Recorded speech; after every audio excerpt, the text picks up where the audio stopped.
దేవుని వాక్యం పోయిన వారం చెప్పుకున్నటువంటి వాక్యం మొదటి దశలోనికి రాసినటువంటి పత్రిక 2వ అధ్యాయము 4వ వాక్యం.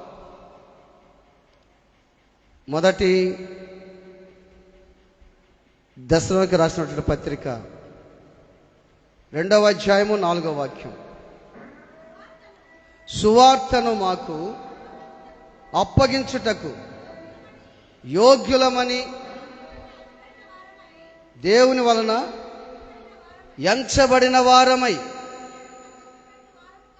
మనుషులను సంతోషపెట్టు వారము కాక మన హృదయములను పరీక్షించు దేవునినే సంతోషపెట్టు వారమై బోధించుచున్నాము.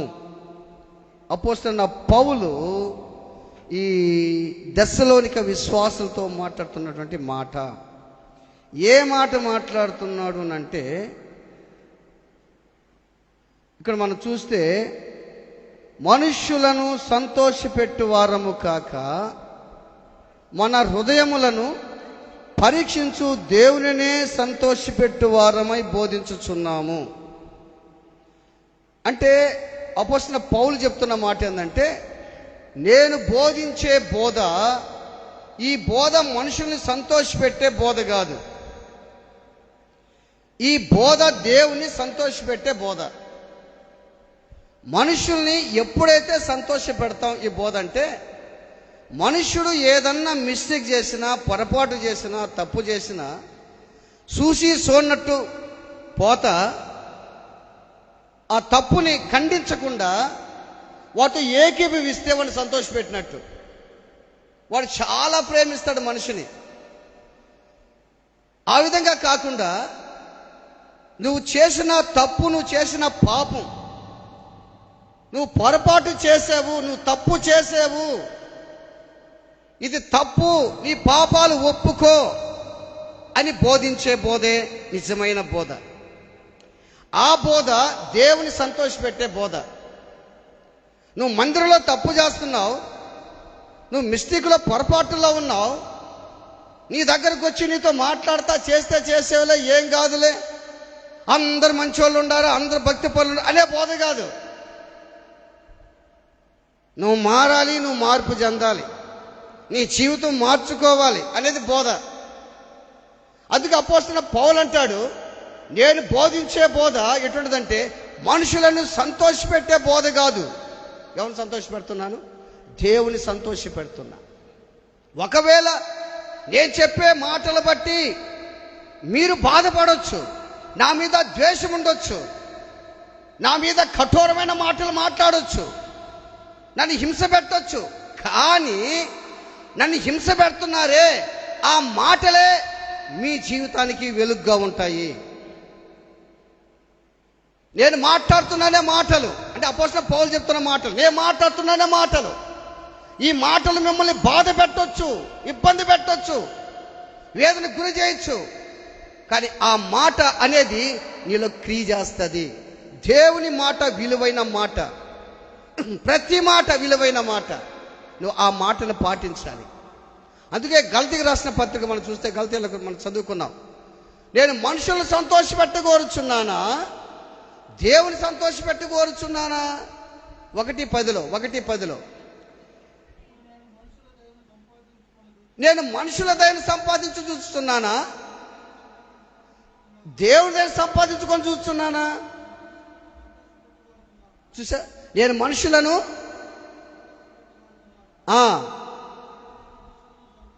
నేను ఇప్పటికీ నీ మనుషులను సంతోషపెట్టు అనేది క్రీస్తు దాసుడను కాకనే పోయేదను. చూసావా, నేను మనుషులను సంతోషపెట్టేవాడినైతే,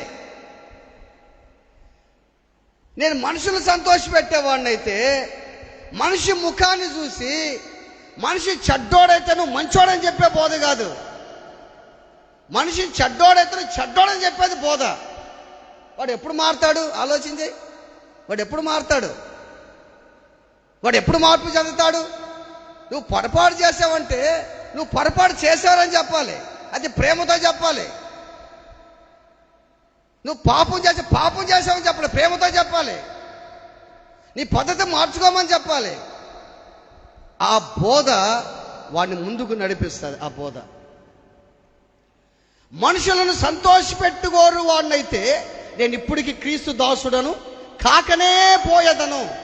నువ్వు క్రీస్తు దాసుడు, క్రీస్తు దాసురాలుగా ఉండాలి అని అంటే నీ మాటలు ఉన్నది ఉన్నట్టుగా ఉండాలి.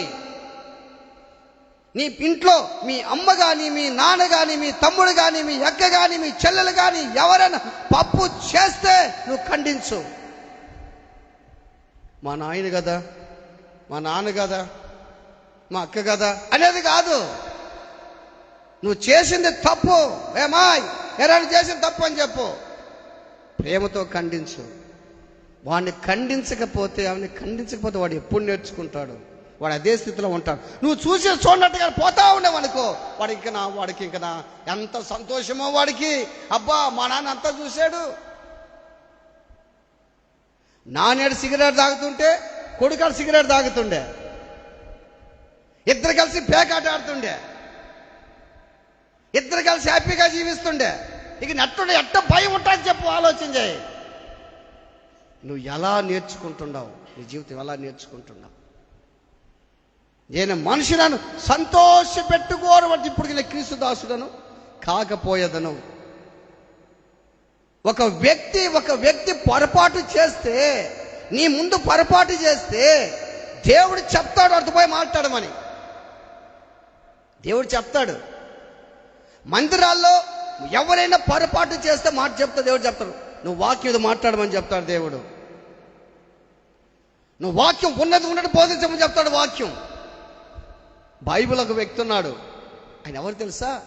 దావీదు ఏం చేశాడంటే బత్షెబాతో పొరపాటు చేశాడు. మనకు తెలుసా వాక్యం. పొరపాటు చేసి హ్యాపీగా ఉన్నాడు. హ్యాపీగా ఉంటే దేవుని మాట, దేవుని వాక్కు నాతానుకు ప్రత్యక్షమైంది. నాతాను ప్రవక్త ప్రత్యక్షమైంది. నాతాను నువ్వు వెళ్ళి దావీదుని చెప్పిన మాటలు చెప్పు అన్నాడు. దావీదు దగ్గరికి వెళ్ళాడు. రాగానే దావీదు నమస్కారం చేశాడు నాతాను ప్రవక్తకి. మహారాజా ఏమొచ్చావు, కారణం ఏందని అడిగాడు. అయ్యా నాతాన్ గారు ఎందుకు వచ్చావని అడిగాడు. అప్పుడు నాతాను ప్రవక్త చెప్పాడు, నీకు ఒక కథ చెప్తాను దావీదు మహారాజా. చెప్పు. ఒక ఊర్లో ఒక ఐశ్వర్యవంతుడు ఉన్నాడు, ఒక దరిద్రుడు ఉన్నాడు. ఐశ్వర్యవంతుడికి గొడ్లు గుడారాలు చాలా ఉన్నాయి, చాలా ఆస్తుంది వాడికి. దరిద్రుడికి ఒకే ఒక గొర్రె పిల్ల ఉంది. ఆ గొర్రె పిల్ల వాడి ఇంట బయట పక్కన వాళ్ళ చేత ఆ యొక్క చిన్న చిన్న ముద్దలు తింట, ఆహారం తింట నివసిస్తా ఉంది ఆ గొర్రె పిల్ల. అయితే ఒక రోజున మార్గస్థుడు ఒకడు వచ్చాడు ఆ ప్రాంతానికి. మార్గస్థుడు ఒకడు వాడు వచ్చి ఈ ఐశ్వర్యుడి దగ్గరకు వచ్చాడు, ధనికుడి దగ్గరకు వచ్చాడు. ఈ ధనికుడు ఏం చేశాడంటే వాడిని సంతోషపెట్టేదానికి, ఎవరిని? మార్గస్థుడిని, అంటే ఒక వ్యక్తిని, ఒక ప్రయాణికుని సంతోషపెట్టేదానికి ఏం చేశాడంటే ఆ కోటీశ్వరుడి దగ్గర అన్ని గొర్రెలంటే ఒక తీయకుండా దరిద్రుడి గొర్రె ఉందే, దరిద్రుడిది ఆ గొర్రె ఇచ్చాడు. వాడికి ఉండేది ఒక్కటే.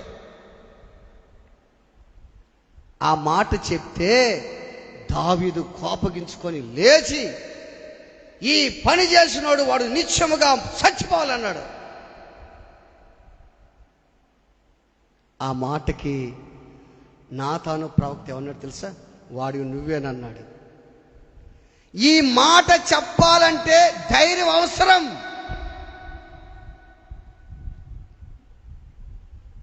ఇంట్లో ఒకవేళ మీ నాన్న కానీ మీ అమ్మ కానీ మందిరానికి వస్తా ఏరే మిస్టేక్లో చేస్తుంటే నీకు ఎందుకంటే చేస్తున్నా అడిగే ధైర్యం నీకు ఉండాలి. అసలు నువ్వు అడిగితే వాళ్ళ నేత్రాలు తెరవబడతాయి. నాతాను ప్రవక్త అన్నాడు, వాడి నువ్వే. ఏమన్నాడు తెలుసా? గొర్రెల దొడ్డులోంచి నన్ను హెచ్చిస్తే, నిన్ను రాజునుగా చేస్తే, సౌలు రాజ్యాన్ని నీకిస్తే, అనేక స్త్రీలు నీ కౌగిటిని చేరిస్తే, ఇది చాలదంగా ఇచ్చిండేవాడిని కదా. బత్షెబాతో నువ్వు తప్పు చేసి ఊరియాని చంపిస్తే నువ్వు చేసిన తప్పు అని ఎప్పుడైతే చెప్పాడో వెంటనే దావీదన్నాడు, నేను పాపం చేశానన్నాడు. నువ్వు ఒప్పుకుంటున్నావా? కాపరి దేవుని మాటలు అందిస్తుంటే నువ్వు ఒప్పుకుంటున్నావా? అంతకుముందు నాతాను ప్రవక్త దావీదు దగ్గరికి పంపించాడు. ఎక్కడ తెలుసా? అదే 2 సమూయేలు గ్రంథం 7వ అధ్యాయంలో చూస్తే, ఇప్పుడు నేను చెప్పిన వాక్యం 2 సమూయేలు 12వ అధ్యాయంలో గురించి చెప్పా దావీదు గురించి. అదే 2 సమూయేలు 7వ అధ్యాయంలో చూస్తే, అంతకుముందు నాతాను ప్రవక్తని దేవుడు దావీదు దగ్గరికి పంపించాడు. ఎందుకు పంపించాడు తెలుసా? దావీదు అన్నాడు, నేనేమో దేవదారులలో ఉన్నాను, మందిరం లేదే అని అనుకుంటుంటే, అప్పుడు దేవుడు అన్నాడు, నాతాను నువ్వు పోయి దావీదుకి చెప్పు, నేను ఏ రోజైనా మందిరం కట్టమని అడిగానా? నేను అడగలేదే.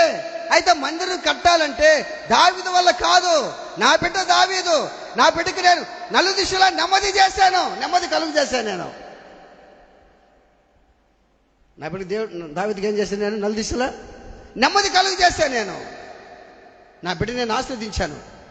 దావీదు కట్టకూడదు, ఎవరు కట్టాలి? అతని గర్భాన పుట్టినటువంటి బిడ్డ కడతాడు.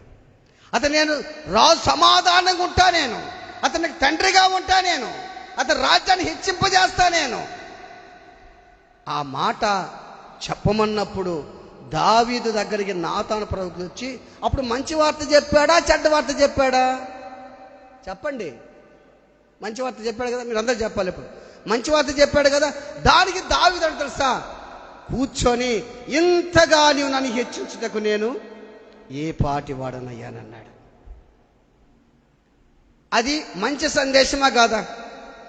అంటే ఎందుకు మంచి సందేశం, ఇక్కడ మంచి సందేశం, 12వ అధ్యాయంలో చెడు సందేశం ఎందుకు వస్తున్నాయి మనకు? బాగా ఆలోచించాయి. వాక్యం రోజు నువ్వు నాశనం అయిపోతావు వస్తుందా? ఆ మాట ఎప్పుడు చెప్పకూడదు. నాశనం అవుతాను ఎప్పుడు చెప్పకూడదు. పడగొట్టేది ఆయనే, కట్టేది ఆయనే. నీ నోటుకుండి ఎవరు రావాలి? కృతజ్ఞత వచ్చినమే రావాలి. ఎప్పుడు కూడా నీ దగ్గరికి నువ్వు దీవించబడతావు, నువ్వు ఘనుడవయ్యా అని రాదు వాక్యము. నువ్వు చేసిన తప్పు ఒప్పుకొని వస్తుంది వాక్యం. దావీదు దగ్గరికి మొదట వచ్చినటువంటి వర్తమానం శుభ సందేశం వచ్చింది. రెండవ సందేశం ఎట్టు వచ్చింది? అశుభ సందేశం వచ్చింది. ఎందుకు వచ్చింది? గుర్తుపెట్టుకు, ఎందుకు వచ్చింది? ఒక విషయం చెప్తాను మీకు, ఒక విషయం చెప్తా. జనవరి 1వ తేదీన 31వ తేదీన మనం ఏం తీసుకుంటుంటాం? వాగ్దానాలు. అందరు తీసుకున్నారా లేదా? ఒక్కొక్కరు వాగ్దానం ఎట్టొచ్చుంటో తెలుసా? నేను నిన్ను బహుగా ఆశీర్వదిస్తాను, నేను నిన్ను హెచ్చింపజేస్తాను, నువ్వు జలములో పడి దాటినా నేను తోడుకుంటాను, నదుల్లో పడి దాటినా తోడుకుంటాను. వస్తాయి రావా? ఇప్పుడు దావీదు తప్పు చేశాడు. దావీదుకి ఏ వాగ్దానం వచ్చింది? ఆ దావీదా, నువ్వు చేస్తే చేసేవులే, ఏం కాదు. ఏం దావీదా? ఇప్పుడు నాతాను వచ్చి, ఏం దావీదా బాగున్నావా? బాగున్నానయ్యా. ఏంది నాకు ఒక వార్త వినబడిందే. ఏందయ్యా? అదే అంటుండారు అందరూ, అదే బత్షెబాతో నువ్వు ఏదో తప్పు చేసావంట నాకు వినబడింది. పర్లేదు, మీరు రాదు కదా, పర్లేదులే అన్నాడా? నువ్వు దేవుని పని చేస్తా, దేవుని పరిచయం చేస్తా, ఈ బుద్ధులేంది? దేవుని దగ్గర ఉంటా ఈ పాడు బుద్ధులేంది? దావీదా, నేను ఏమనుకోనులే, అంటే అంటుంటే విన్నానులే. అందరూ భక్తి పనులు, అందరూ రాజులు అందరూ బాగుంటారు, ఏం కాదు అన్నాడా? దావీదు, నువ్వు తప్పు చేశావు. నువ్వేం చేశావు? తప్పు చేశావు. దానికి ఏమన్నాడు దావీదు? నేను పాపం చేశాను. మొట్టమొదట దావీదు దేవుని ఎడల ఆత్మీయంగా భక్తిగా ఉన్నాడు కాబట్టి మంచి సందేశం వచ్చింది. దావీదుకి మంచి వాగ్దానం వచ్చింది. మంచి వాగ్దానం వచ్చింది. ఏమన్నాడు? నలు దిశలా దేవుడు దావీదుకి నెమ్మది దయచేశాడు. మంచి సందేశం వచ్చింది. ఇప్పుడు వాగ్దానాలు వచ్చినాయి కదా చాలా మందికి. నువ్వు ఎట్టయినా ఉన్నాయి, నువ్వు ఇంకా మారకపోయినాయి, అసలు నీకు మారు మనసు ఇంకా రాలేదనుకో, ఇంకా నువ్వు పూర్తిగా మారలేదనుకో, నీకు ఒక వాగ్దానం ఒక కాగితం తీస్తే నేను నిన్ను బహుగా దీవిస్తాను వచ్చిందనుకో, అబ్బా అంటే ఆ మాట నేను ఎంకరేజ్ చేసింది. ఏమని? మన ఇట్టున్నా కానీ దీవించబడతాం. నేను ప్రార్థన చేశా. ప్రతిసారి చేతి తీసుకున్న వాగ్దానం కాదయ్యా, నువ్వు నాతో ఏం మాట్లాడేది నా వాగ్దానం ప్రార్థన చేశా. వాగ్దానం తీసుకోకముందు సంగతి చెప్తున్నా నేను. 2 రోజులు తీసుకుంటావు అనంగా, నువ్వు నాతో మాట్లాడి నాకు ఇస్తా ఉండవు, కానీ ఈ సంవత్సరం నాకేమి ఇస్తావు? ఒకటే తీసుకోవటం కాదు, కాకపోతే తీస్తా, అందరితో మాట చేస్తా నేను కూడా. నువ్వు నాతో మాట్లాడి. ఇప్పుడు దేవుడు నాతో మాట్లాడిన మాట ఏం తెలుసా? స్త్రీ తన చంటి బిడ్డను మరుచునా వారైనా మరుస్తారు, కానీ నేను నిన్ను నాతో మాట్లాడిన మాట, నాకు ఇచ్చిన వాగ్దానం అది.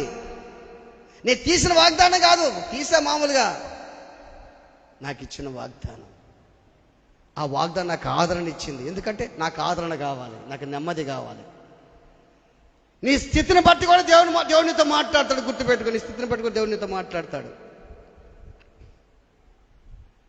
దావీదుకి వచ్చిన వాగ్దానాలు, దావీదుకి వచ్చిన సందేశాలు, ముందు శుభ సందేశం వచ్చింది, రెండోది అశుభ సందేశం వచ్చింది. దానికి దావీదు ఏమన్నాడు? నేను పాపం చేశానయ్యా అని అన్నాడు. పాపం చేశాను. ఇప్పుడు నాతాను మాటలు దావీదుని సంతోషపెట్టే మాటలా, దేవుని సంతోషపెట్టే మాటలా? దేవుని సంతోషపెట్టే మాటలు నాతాని, దావీదుని సంతోషపెట్టే మాటలు కాదు. నువ్వు పాపం చేస్తే, పొరపాటు చేస్తే, మిస్టేక్ చేస్తే ఒప్పుకో. మన దోషాలు మనం ఒప్పుకుంటే ఆయన నమ్మదగిన వాడు గనుక సమస్త దుర్నీతిని మనం పవిత్రులుగా చేస్తాడు దేవుడు. అందుకే దావీదు ఆయన దోషాలు కప్పు కనుక ఒప్పుకున్నాడు. అందుకే 51 కీర్తన రాశాడు ఆయన. దేవా నన్ను పరిశోధించు, పరీక్షించు, హిస్సోపుతో నా పాపాన్ని పరిహరించు, హిమము కంటే తెల్లగా నన్ను కడుగు, నీ పరిశుద్ధాత్మ నుంచి తీసివేయద్దని అన్నాడు. అంటే అర్థమైంది, పాపం చేస్తే పరిశుద్ధాత్ముడు చెప్పండి పోతాడా ఉంటాడా? బైబిల్ ప్రకారం ఏముంది? బైబిల్ ప్రకారం ఏంటంటే ఏమని చేస్తాడు తెలుసా? నేను పాపం చేశాను, హిస్సోపుతో నా పాపాన్ని పరిహరించయ్యా, నీ పరిశుద్ధాత్మ నా నుంచి. అంటే అర్థమైంది, తీసేస్తాడేమో అని అర్థం. అది తీసేస్తాడేమో. ఇంకో ఎగ్జాంపుల్ చెప్తా మీకు. దేవుడు సౌలు రాజుని అభిషేకించాడు. బలమైన ఆత్మ సౌలు మీదకి వచ్చింది, నూతన మనసు వచ్చింది. శత్రువులు వస్తుంటే ఎడ్ల కాడి తీసుకొని తునకలిగిరిశాడంట. అంత బలం వచ్చింది ఆయనకి. సౌలు రాజు దేవునికి అవిధేయత చూపిస్తే సౌలు రాజులో ఉన్న పరిశుద్ధాత్మ పోయి ఏమొచ్చిందంట? అది ఏమొచ్చింది? దురాత్మ వచ్చేసింది. ఇంకోటి సంసోన్ మిస్టేక్ చేశాడు. సంసోన్ మిస్టేక్ చేస్తే దేవుడు సంసోన్ని ఎడబాసెను. ఇప్పుడు గుర్తుపెట్టుకో, పేరుకి ఎట్టున్నామంటే బాగున్నాం, పేరుకి బ్రహ్మాండంగా ఉన్నాం, మంచి చీరలు, మంచి ప్యాంట్లు, మంచి సొక్కాలు వేసుకొని పైకి బాగున్నాం, లోపల మాత్రం బోలగా ఉంది మన జీవితం. మన జీవితం ఎట్టుందంటే లోపల తెలుసా? మేడి చెట్టు చూడు, మేలమైన దాని పొట్ట ఇప్పు చూడు, మేడి పండు ఎట్టుంటుంది చూసి, దాని ఇప్పు ఎట్టుంటుంది? పురుగులు. మేడి చెట్టు కూడా ఎట్లా తెలుసు? మేడి చెట్టు జక్క ఎక్కిన మేడి చెట్టు ఎట్టుంటుంది అంటే చెట్టు బాగుంటుంది చూసేదానికి, లోపల బోల. ఇప్పుడు మనిషి ఎట్టున్నాడు తెలుసా? పైకి బాగున్నాడు, భక్తిగా ఉన్నట్టే ఉన్నాడు, నటిస్తున్నాడు, లోపల బోల. అది ఆ బోలతోనే చెప్తున్నాడు ఇప్పుడు దేవుడు. ఆ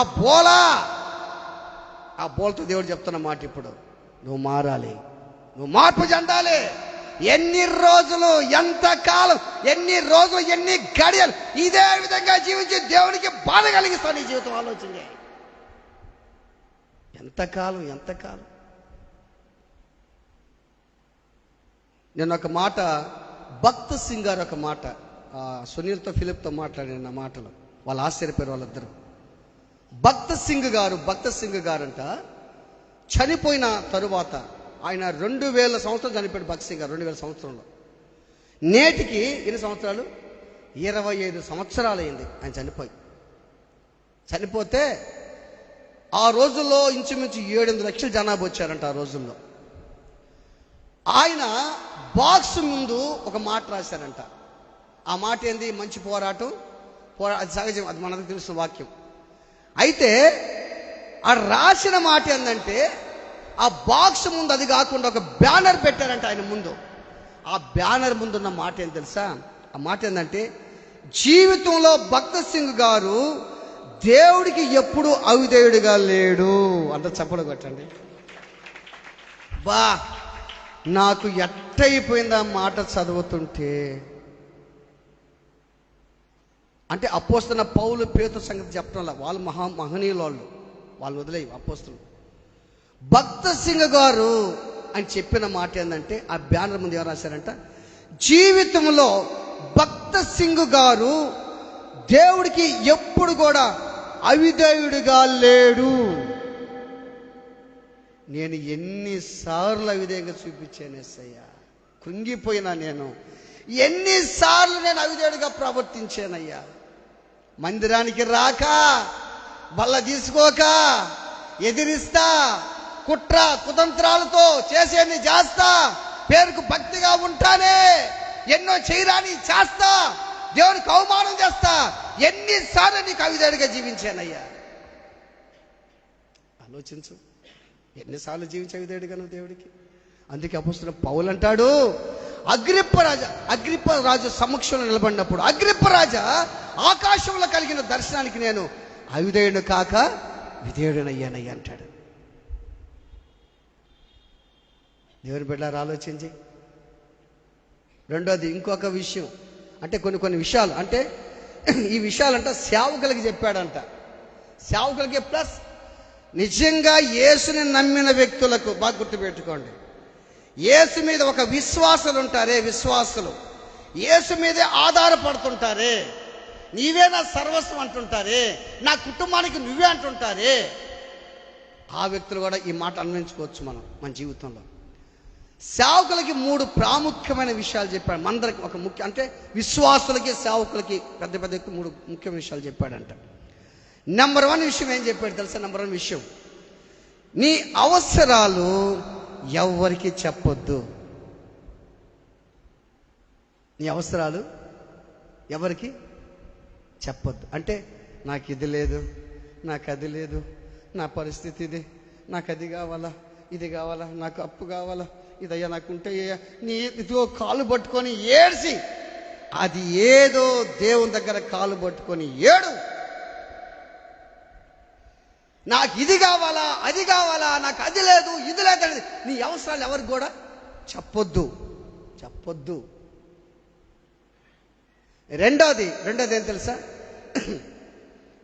హై లెవెల్ ఉండాలి కోరుకోబాకు. ఎట్టా? High level. నేను హై లెవెల్లో ఉండాలా, నన్ను చూసి అందరు చూడాలా, నేను వస్తుంటే 10 మంది నా వెనక రావాలా.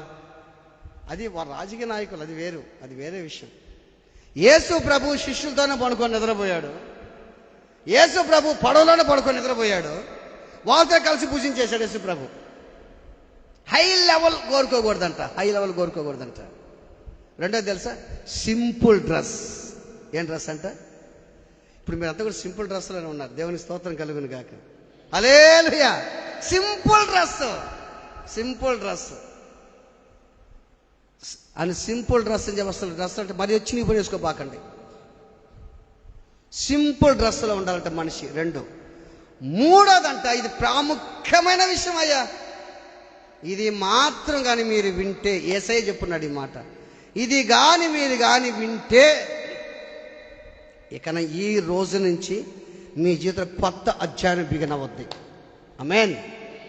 ఈ మాట కానీ మీరు కానీ వింటే ఇక ఈ రోజు నుంచి మీ జీవితంలో కొత్త జీవితం ప్రారంభం అవుతుంది. ఏం తెలుసా? మూడో విషయం ఏం తెలుసా?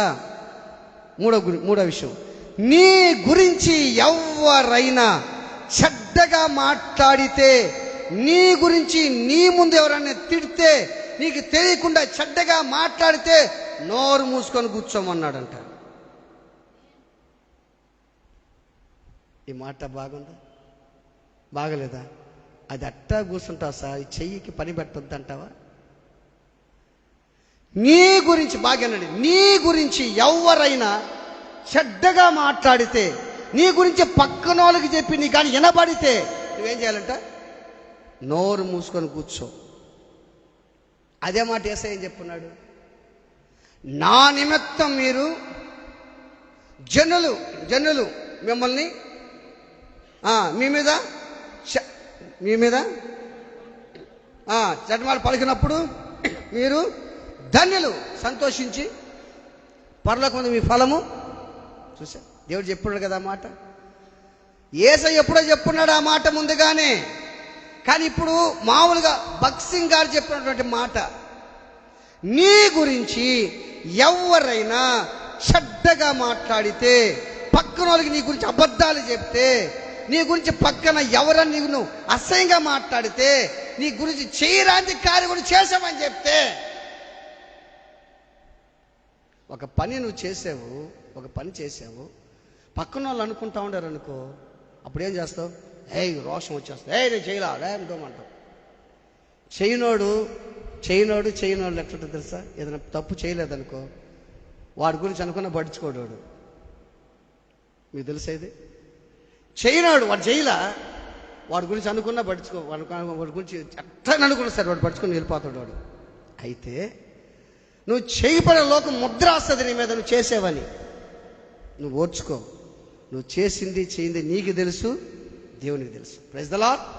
హల్లెలూయా. చూసావా? దావీదుని దేవుడు నాతాను ప్రవక్తని దావీదు దగ్గరికి పంపిస్తే, దావీదుతో నాతాను ప్రవక్త ఉన్నట్టు మాట్లాడాడు. సంతోష పెట్టినట్లేదు. రాజు కాదు, మంత్రి కాదు, ఎవరు కాదు,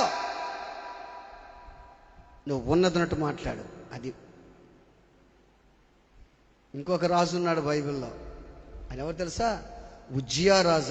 ఆయన ఎవరైనా చూడండి, ఉజ్జియా రాజు. 2వ దినవృత్తాంతాలు చదవండి. 2వ దినవృత్తాంతాలు 26వ అధ్యాయము. 2వ దినవృత్తాంతాలు 26వ అధ్యాయం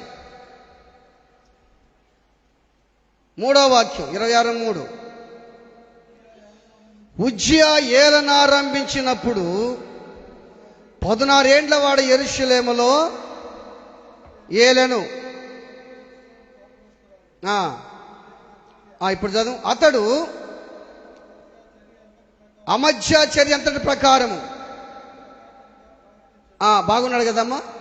యువ దృష్టికి అట్లున్నాడు, యథార్థంగా ఉన్నాడు అతను.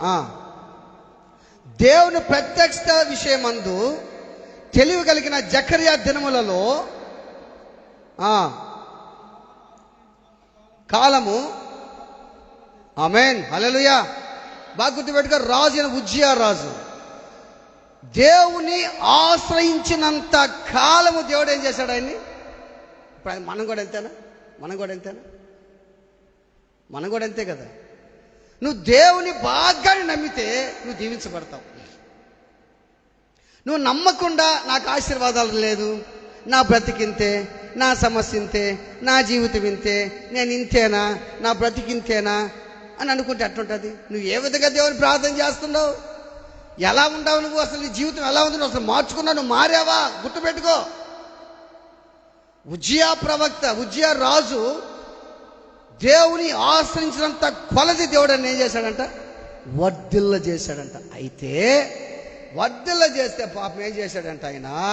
చూడండి, అదే అధ్యాయంలో చూస్తే, అదే అధ్యాయంలో 16వ వాక్యం. అయితే అతడు స్థిరపడిన తరువాత ఏం చేశాడమ్మా? మనుషులకి స్థిరత్వం ఒకటి ఉంటుందమ్మా. ఎప్పుడు వస్తుంది? ఎప్పుడు వస్తుంది? డబ్బు సమకూడితే, పొలాలుంటే, ఫ్లాట్లుంటే, మంచి ఇల్లులుంటే, జాబ్ ఉంటే, ఉద్యోగాలు ఉంటే, తర్వాత ఇంకేదైనా డబ్బు ఉంటే, బంగారు ఉంటే, గోల్డ్ ఉంటే, అన్ని ఉంటే వీళ్ళకి ఎట్లుంటుంది? ఇక వాళ్ళకి ఎట్లుంటాయంటే వాళ్ళు తిరుగుతారు వాళ్ళు. అంటే వాళ్ళకి బాగా డబ్బు ఉండేది అనుకో, ఏం చేస్తారు వాళ్ళు? మనుషులందు గర్విస్తారంట. గర్విస్తే ఏమైపోయింది? ఇక్కడ అయినా చెడిపోయాడు. అది అర్థం. గర్విస్తే చెడిపోయాడు. అంతకుముందు దేవుణ్ణి ఆశ్రయించిన కొలది దేవుడు ఆయన ఏం చేశాడు? వర్ధల చేశాడు. ఇప్పుడు గర్వించాడు, ఏం చేశాడు? చెడిపోయాడు. చెడిపోయి ఏం చేశాడు తెలుసా? అంటే చెడిపోయి తప్పు చేసి పొరపాటు చేసి ఈ పొరపాటు ఇంకో పొరపాటుకి ప్రేరేపించింది. కోపం, పగ, ఈర్ష్య, ద్వేషంకి వచ్చేసింది. ఒక్క పాపమే కాదు, అన్ని పాపాలు ఏకమవుతున్నాయి ఇప్పుడు మనిషి చెడిపోతే. కాబట్టి దాని పక్కనే ఉంది, అతడు ధూపపీఠం మీద వేటకై యెహోవా మందిరంలో ప్రవేశించి ద్రోహము చేయగా అజర్య అతనితో కూడా 80 మంది అతని వెంట వీళ్ళు లోపలికి పోయేది. ఎదిరించి ఉజ్జియా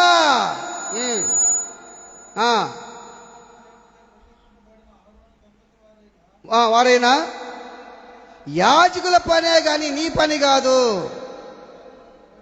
పొమ్ము, నీవు ద్రోహం చేస్తున్నావు చాలు. ఏం చేశారు తెలుసా? ఈయన రాజును రాజ్యం పరిపాలించవయ్యానంటే మందిలోకి వచ్చి ధూపం వేస్తున్నాడు. ఈయన అతి పరిశుద్ధ స్థలం ధూపం వేస్తున్నాడు. ఈయన ఆయన పని కాదు, అది యాజకుల పని. అది ఏం చేశారు అక్కడ? ఉజ్జియా, ఇది నీ పని కాదు, ఇది యాజకుల పని. ఒక రాజును ఎదిరించాలంటే ఏం కావాలి? ధైర్యం కావాలి. దావీదు రాజుని ఉన్నదని మాట్లాడే ధైర్యం, నాతనికి ధైర్యం. ఈయన కూడా వచ్చింది ధైర్యం. ఎవరికి? ఎవరైనా చదవండి. ఆచార్యకి ఏమొచ్చింది? ఆయన కింద ఎంతమంది ఉన్నారు మళ్ళీ యాజకులు? 80 మంది ఉండాలి. 80 మంది మొత్తం ఎదిరించారు ఆయన్ని. ఎదిరిస్తే ఏం చేశాడు ఆయన? ఉజ్జియా ధూపం వేయుటకు ధూపార్తిని చేత పట్టుకొని రౌద్రుడై యాజకుల మీద ఏం చేశాడు? కళ్ళాడికొచ్చి ఇప్పుడు ఈయనకి సేవకుడని తెలియటం లేదు, అమ్మని తెలియటం లేదు, భార్యని తెలియటం లేదు, నాయనని తెలియటం లేదు, అక్కని తెలియటం లేదు, ఇది పిల్లోడని తెలియటం లేదు, ఒరే మా అమ్మని తెలియటం లేదు, మా నాయనని తెలియటం లేదు. కళ్ళు నెత్తుకొచ్చాయి ఇప్పుడు వాళ్ళకి. నెత్తుకొచ్చాలకి ఏం కనిపిస్తుంది తెలుసా? ఏం కనిపిస్తుంది? చెప్పండి. గర్వం కనపడుతుంది. కళ్ళు నెత్తుకొచ్చాయి. మనుషులందుకు గర్వించి చెడిపోయాడు కదా. ధూపం పట్టుకొని ఆ ధూపం ఎదుక స్తంభాన్ని పట్టుకొని ఏం చేసేవాడు? మీదకి రౌద్రం చూపిస్తున్నాడు. రౌద్రం గుర్తుపెట్టుకో. నాశనానికి ముందు ఏమో నడుస్తుందంట? ఘనతకు ముందు వినయం నడుస్తుందంట. అంత హెచ్చిస్తే ఉజ్జియాని దేవుడు మనుషులందరూ గర్వించి చెడిపోయి కళ్ళు నెత్తికెక్కి, అరే ఈయన యాజకుడా, ఈయన కాపరా, ఈయన పాస్టరా, ఈ మాట అనొచ్చా, లేదా అక్క నన్నొచ్చా, నాయన అనొచ్చా, అమ్మ నన్నొచ్చా, భర్త నన్నొచ్చా, భార్య నన్నొచ్చా అనే జ్ఞానం లేకుండా పోయింది. అనే జ్ఞానం లేదు. కోపం వస్తే భార్యాభర్తల మధ్య చూడాలి. కోపం వస్తే మగోడు అంటాడు అనుకో, సహజంగా నోరు మూసుకుంటాడు అనుకో భార్యని. భార్యలు అంటారా మగోళ్ళని నోరు మూసుకోమని? అంటారా అనరా? ఏందా మీరు ఇట్ట అంటుంటారా? మీరు అనలే ఇప్పుడా? మగోళ్ళు సరే భార్యల్ని మా నోరు మూసుకుంటున్నాడు అనుకో, నువ్వు మూసుకో నోరు, నువ్వు మూసుకున్నావు నోరా, నువ్వు మూసుకో అని అనరా? అబ్బో, ఇక నా లాంగ్వేజ్ అట్ట తెచ్చా. ఆ లాంగ్వేజ్, ఆ భాషలు, అన్ని లాంగ్వేజ్లు వచ్చేస్తాయి మనకు. ఖచ్చితంగా అంటాం కదా మనం. ఆలోచించాయి. భర్త అంటే లెక్కలేకపోయా, భార్య అంటే లెక్కలేకపోయా, బిడ్డలకి తల్లిదండ్రులు అసలు లెక్కలేకపోయా. ఈ ఉజ్జియాకి సేవకులంటే లెక్కే లేదు. సేవకుడి మీదకి ఏం చేశాడు? రౌద్రుడై ఆ ధూపం వేసినప్పుడు ధూప వేదికని తీసుకొని వాళ్ళ మీద పడి కొట్టేదని పోయినాడంట. వాళ్ళు చూస్తా ఉండంగానే ఏం జరిగిందంట? నొసటన కుష్టు పుట్టేసిందంట. ఎప్పుడైతే కుష్టు పుట్టిందో వెంటనే చర్చిలోంచి తరిమేశాడు. కుష్టు అంటే పాపానికి సాదృశ్యం. పాపపు కుష్టు ఎప్పుడైతే కుష్టు పుట్టిందో తరిమేశాడు చర్చిలో నుంచి. అతనికి కూడా అర్థమైపోయింది. ఎవరికి? ఉజ్జియా కూడా ఎవరెవరైనా ఆయన నాకు కుష్టు కూడా ఆయన కూడా వెళ్ళిపోయాడు. ఆలోచించాయి. మనుషులను సంతోషపెట్టే మాటలు కాదు, మనుషులను ధైర్యపరిచే బోధ చేయాలి. నువ్వు తప్పు చేస్తున్నావు కాబట్టి నీ పాపాలు ఒప్పుకొని చెప్పే బోధ చేయాలి మనిషికి. ఆ బోధతోనే మనిషి దీవించబడతాడు. ఆ వినేటప్పుడు వాక్యం నీకు గుచ్చుకొని బకమని గుచ్చుకొని డిస్కుని యుద్ధం చేయొచ్చు. కానీ నువ్వు ఆలోచన చేస్తే దాని ద్వారా నువ్వు బ్రతుకుతావు. ఇది నా కోసమే కదా చెప్పింది, నిజమే కదా, నా గురించి కదా నన్ను బతుకుతావు నువ్వు. కనుక గుర్తుపెట్టుకో దేవుని బిడ్డలారా, నేను మనుషులను సంతోషపెట్టువాడినైతే నేను క్రీస్తు దాసుడను కాకనే పోయేదను. నేను మనుషులను సంతోషపెట్టే మాటలు మాట్లాడలే, నేను దేవుణ్ణి సంతోషపెట్టే మాటలు మాట్లాడుతున్నా. నిన్ను సంతోషపెట్టే నాకు ఏదైనా బిర్యానీ పెడతావేమో, ఒకసారి తినేస్తే అయిపోద్ది. కానీ దేవుడు నాకు పెడతాడే వాతలు, నన్ను వాతలు తీస్తాడే. నువ్వు చేసేది తప్పని ఖండించకపోతే దేవుడు నన్ను వాతలు తీస్తాడు. కనుక మనం చేసే మిస్టేక్స్ దేవుని దగ్గరికి తీసుకొద్దాం. నేను తప్పు నిజమేనయ్యా. దావీదు ఒప్పుకున్నాడు. Praise the lord. ఉజ్జియా ఒప్పుకున్నాడా? ఉజ్జియా ఒప్పుకోలా. ఉజ్జియాను సంతోషపెట్టారా? ఆ మహారాజుకే జై అన్నారు వీళ్ళు. అజర్య అబ్బా మహారాజు చూడు, ఆ మహారాజు దోపే అన్నారు మహారాజుని. అబ్బా మహారాజు వస్తున్నాడు హో రండి అని అన్నారా? ఉజ్జియా ఇట్నే అన్నారు. ఉజ్జియా నువ్వు చేసేది తప్పు, ఇది నీ పని కాదు, ఇది నీ పని కాదు. ఆ మాటకి ఉజ్జియాకి కోపం వచ్చి రౌద్రుడై ధూపవేదికి తీసుకుని వాళ్ళ మీదకి వెళ్ళిపోయినాడు. వెంటనే నొసటం వచ్చిన దానికి కుష్టి పుట్టింది. నువ్వు ఎవరి మీదకి వెళ్తున్నావు? వాడు పరిశుద్ధుడు కానీ అపరిశుద్ధుడు కానీ ఎవరైనా సరే వాళ్ళ మీదకి నువ్వు పోతున్నావా? తగాదాకి వెళ్తున్నావా? చూసుకుందారా అంటున్నావా? గుర్తుపెట్టుకో, ఇది తప్పు. దేవుడు మన పక్షాన ఉన్నాడు. మనుషుల్ని సంతోషపెట్టే మాటలు కాకుండా దేవుణ్ణి సంతోషపెట్టే మాటలు మాట్లాడదాం. దేవుడు కొద్ది మాటలు ఇక్కడ దీవించునుగాక. ఆమేన్. అందరం ప్రార్థన చేసుకుందాం.